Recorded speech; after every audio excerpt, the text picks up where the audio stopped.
You can find a full demonstration of this tutorial on our website at parasolalliance.com. Hello, everyone. Welcome back to our Tech at Home podcast series. My name is James Peck, and I'm a Tech at Home technician based out of Wisconsin. Today, I'd like to spread awareness about some of the latest financial scams, how they work, and what you can do to recognize them and protect yourself. So let's get some perspective on the issue. In the US alone, reported scams measured losses in the billions last year. These are not just estimates. These are only the people who came forward and reported their losses to the FTC. And in my opinion, this is probably a giant underestimate. Some other important data to understand is who's being affected and how.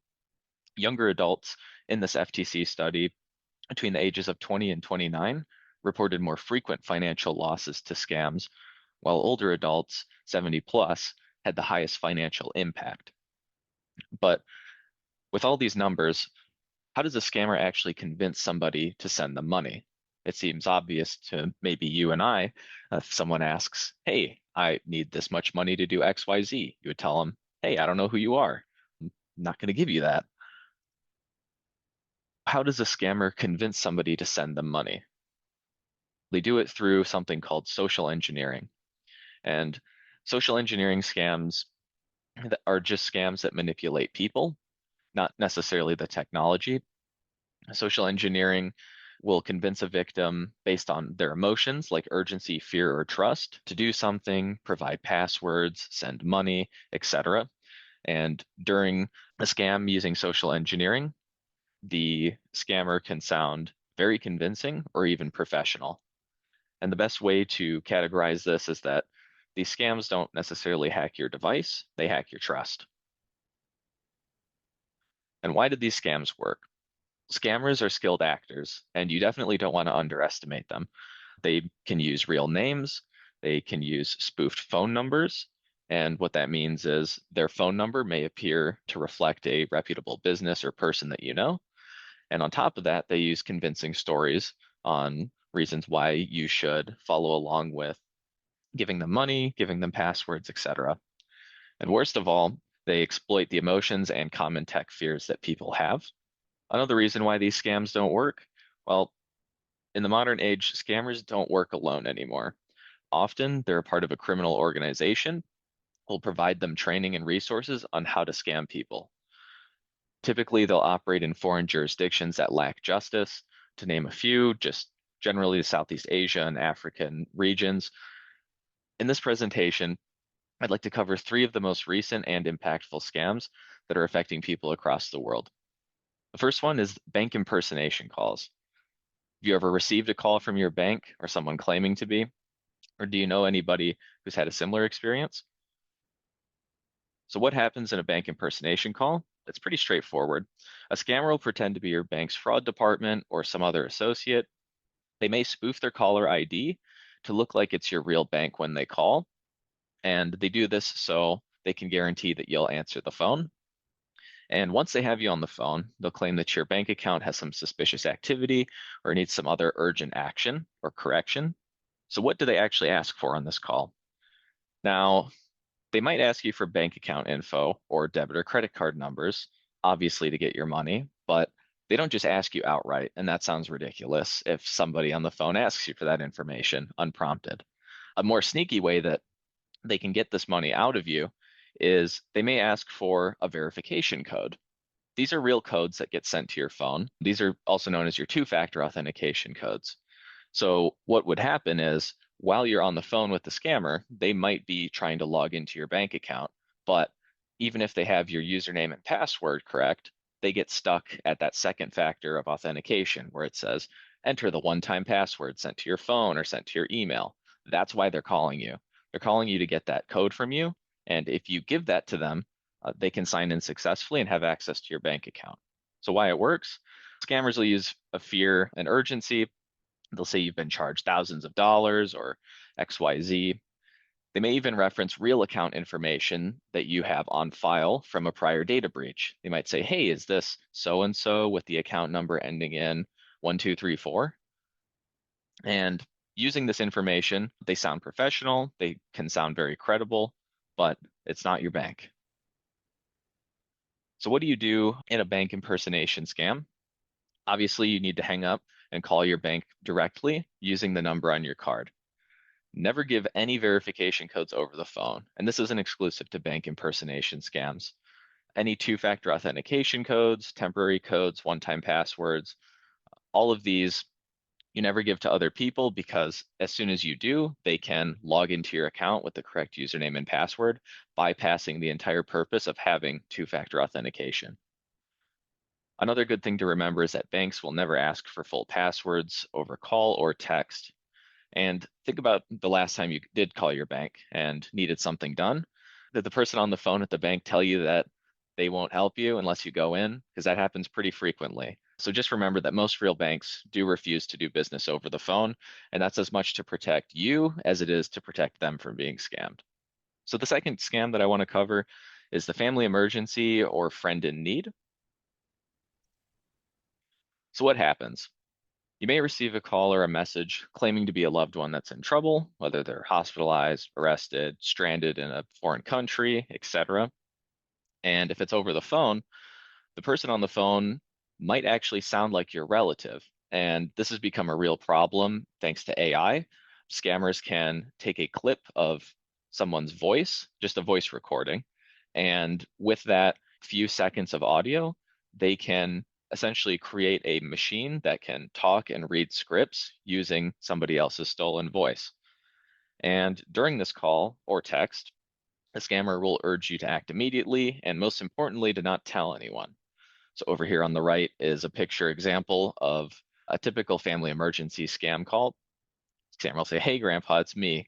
And people, when they hear that, they might fill in the blanks in their head. "Oh, Sebastian, is that you?"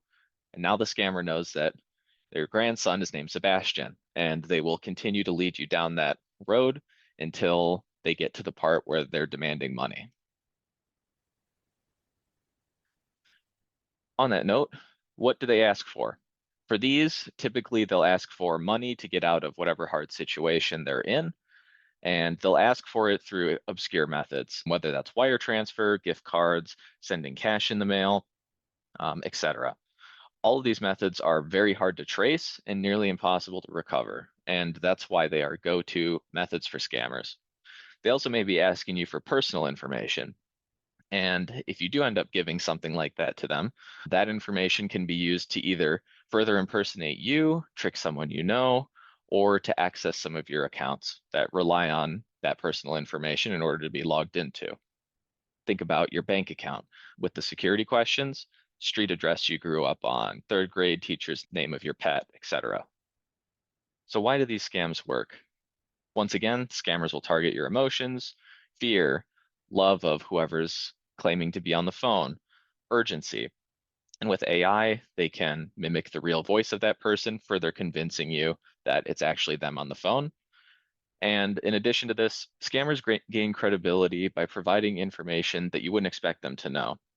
So this could be the name of a family member or relative, their age, or what town they're in, or other location information. And just because somebody knows these things doesn't necessarily mean that it's that person. Think about what people on social media post publicly all the time. Even just a simple picture of yourself at a restaurant could give a scammer all of the information that they need to know who you are, who you're with, what time you're out, and they can use that information against relatives. So some key defense tips against this scam. If someone calls you or texts you, just pause. Think about what they're telling you and call the person back directly using your usual method. So if it's your alleged grandson, hang up the call, call your grandson, or call their parents, etc. You can just simply say, "Let me call you back." And if the person on the phone pressures you into not ending a call, it's likely a scam. Never act on financial requests from calls, texts, social media without confirming through a second method. And again, this is true not just for this scam, but just with anything in general. Always be sure of where you're sending money. And lastly, if you really want to go above and beyond, you can ask questions of the person on the phone or create a code word that only your friends, family, relatives, etc. would know. So your code word could be the name of somebody that you know, a specific date, etc. You could also ask the person on the phone questions like, hey, where did you go for Thanksgiving last year? Or what's your dog's name? And if the person on the phone can't answer those questions or gets really shifty about it, that's another huge red flag that it's a scam. And that brings us to our third type of scam, the refund scam. So in this, a scammer will claim to be from tech support, another company, a bank, or other retailer. Some common examples that I've seen are from Amazon, PayPal, Best Buy, or other local businesses. And what will happen is the person on the phone will claim that you're owed a refund, usually due to some billing error or subscription cancellation, and they will offer to help you get your money back. And typically they will instruct you to get on your computer and they'll say, hey, go check your bank account or check the email that was sent to you. And what they'll do is they might say, oops, instead of us giving you $300, we sent you 3,000. This is a example. This can come in many different forms, but this is a common one that I see. And once they get it in your head that you have too much money from them, they will pressure you to return the extra, often via gift cards, wire transfer, cryptocurrency. And all the while, no real money has been returned to you. And this is just a method of them literally getting you to send money. So, what they ask for during this scam is complicated. Sometimes they can ask you for remote access to your device. And what this means is they might tell you to go to a certain website, download this program. Some examples of remote access software is Screen Connect, TeamViewer, AnyDesk, etc. And this is legitimate software that allows somebody else to remotely see what's on your computer screen and in some instances control your mouse and keyboard. And once they establish remote access to your device, they will tell you to go log into your bank. And when you go and do that on a computer, think of them remotely connected as somebody standing behind you watching over your shoulder. They will try and see what credentials you're using, what bank you have, and this is all just a method to get more information from you. And just a reminder that if you allow remote access to your device, scammers have full control over your computer, and anything that you can do on your computer, they can as well. So just to reiterate, this is a very dangerous thing, and you do not just give anybody remote access to your computer. So they'll get your online banking credentials as you type it in, and they'll just try and turn around and log in as you. Or they'll walk you through it, and they'll have you set up a transfer yourself while you're logged into your account. Another thing that they can do is they can tell you to go to a sketchy website. And in there, it might just look like a regular form to fill out for a refund, in quotes. And they might ask you to type in a refund amount or alter the display because they have remote access and make it look like you were overpaid. Some key defense tips for the common refund scam is first, never give remote access to your computer. I cannot restate this enough. Never follow computer instructions over the phone from anybody unless you absolutely know who they are or if you called them first and they're on your contacts list. Another thing to remember is that real companies don't refund money by asking you to log into your bank.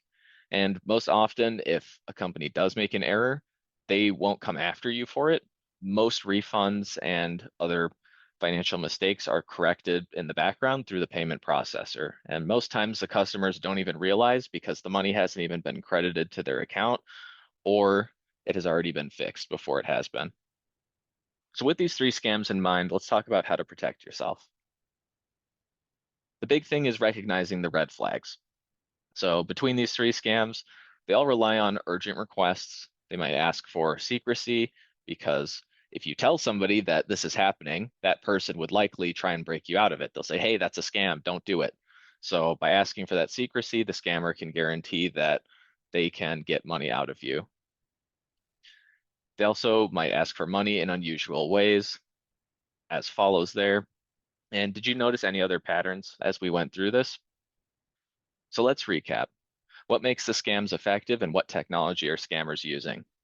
So they can use familiar names or voices to convince you. They spoof phone numbers or email addresses. They will put you into high stress situations that will push you to act quickly. And another thing to remember is that vulnerable people are most commonly victims, but like we stated in the beginning of the presentation with those statistics, anybody of any age or background can be fooled. And don't think that it can't be you, because it certainly can be. Another good thing to remember is don't trust caller ID when somebody calls you. Always verify who the person is over the phone if you do answer. And if they're telling you to do things or pressure you, pause before acting. You can hang up and you can call a known number. Don't share any personal info or send money without verifying. And another thing is scams are always changing, so it's important to stay informed. And I appreciate you for joining this presentation. And this is just one step to staying informed on the latest scams.